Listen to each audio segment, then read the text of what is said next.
What if you're worrying about the wrong things? We spend so much of our energy trying to control the outcomes that we neglect what Allah actually placed in our hand. Our salah, dua, character, patience, effort, words, repentance, action. There are our responsibility. The results are Allah's hand. Allah says Allah does not burden a soul beyond what it can bear.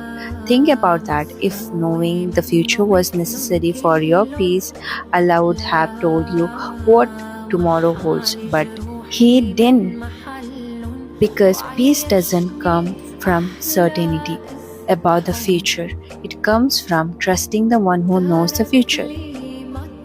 In upcoming part, let's see what is true tawakkul really looks like. Follow me for more videos in this series. Thank you for watching.